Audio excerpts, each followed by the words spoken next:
नमस्कार। तापमान लाइव में आपका स्वागत है। मैं नुज़हत जहां।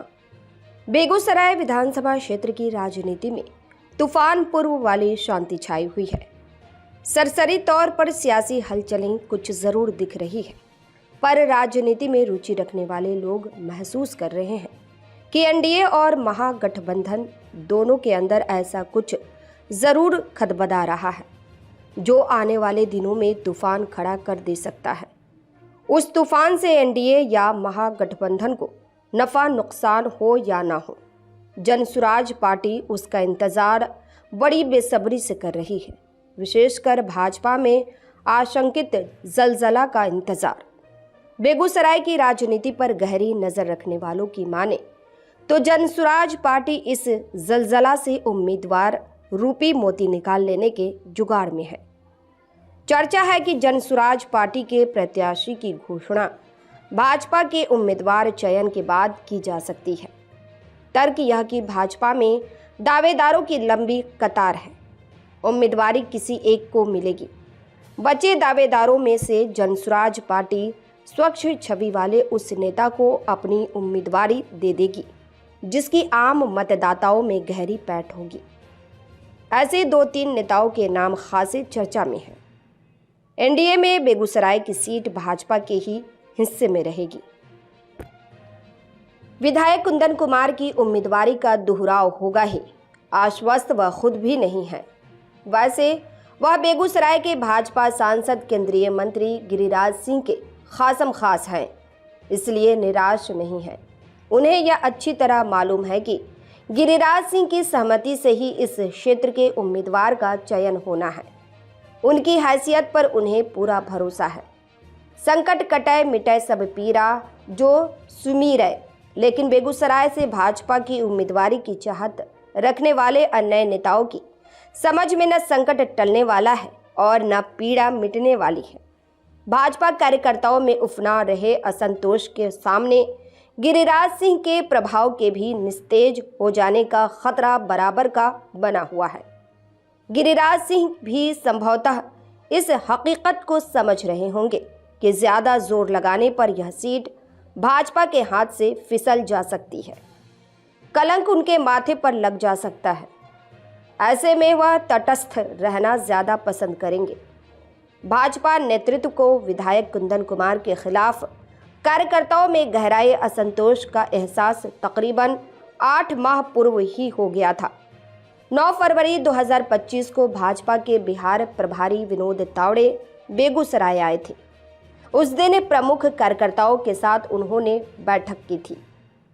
उस बैठक में कार्यकर्ताओं ने उन्हें एक ज्ञापन सौंपा था जिसमें विधायक कुंदन कुमार के खिलाफ पार्टी कार्यकर्ताओं में ही नहीं, आम मतदाताओं में गहराए गुस्से का पूरा ब्यौरा था।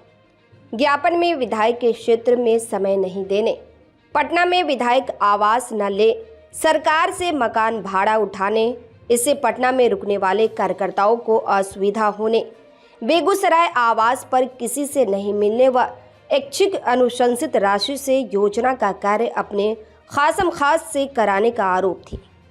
हालांकि असंतोष के उस विस्फोट के बाद कुंदन कुमार के चाल ढाल में कुछ सुधार दिख रहा है, पर सामान्य धारणा में अहंकार पूर्व की तरह छाया हुआ है।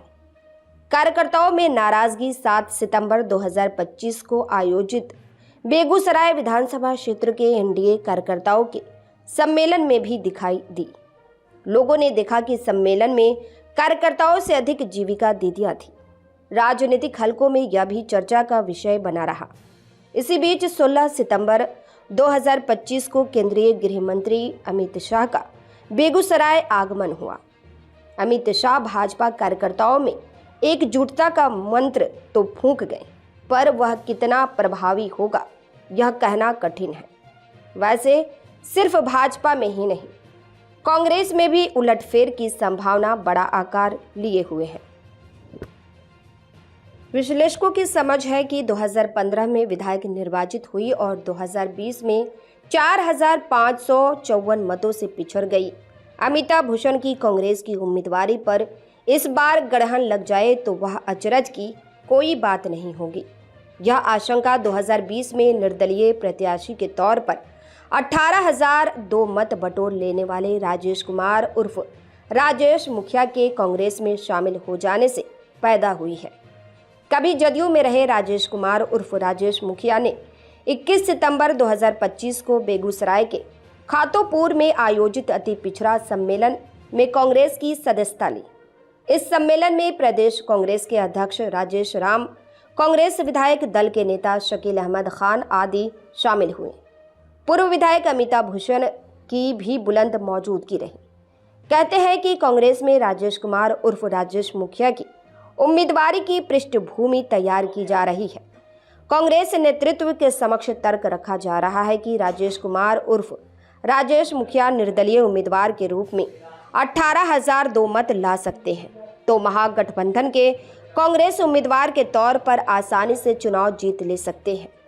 राजेश कुमार उर्फ राजेश मुखिया को कांग्रेस के शीर्ष नेतृत्व से क्या आश्वासन मिला है, यह नहीं मालूम। वैसे कुछ न कुछ तो ऐसा जरूर कहा गया होगा, तभी तो वह कांग्रेस में शामिल हुए हैं। जो हो, महागठबंधन में यह सीट कांग्रेस के हिस्से में रहेगी। फिलहाल यही माना जा सकता है कि उम्मीदवारी पूर्व विधायक अमिता भूषण को मिलेगी। आगे क्या होता है, यह देखना दिलचस्प होगा। इस प्रस्तुति में बस इतना ही। फिर मिलते हैं ऐसी ही दूसरी किसी खास खबर के साथ। वरिष्ठ पत्रकार विनोद कर्ण की यह प्रस्तुति पसंद आई हो तो अपनी प्रतिक्रिया जरूर दीजिएगा। तापमान लाइव चैनल को देखिए, शेयर कीजिए, लाइक कीजिए और सब्सक्राइब अवश्य कीजिए। धन्यवाद।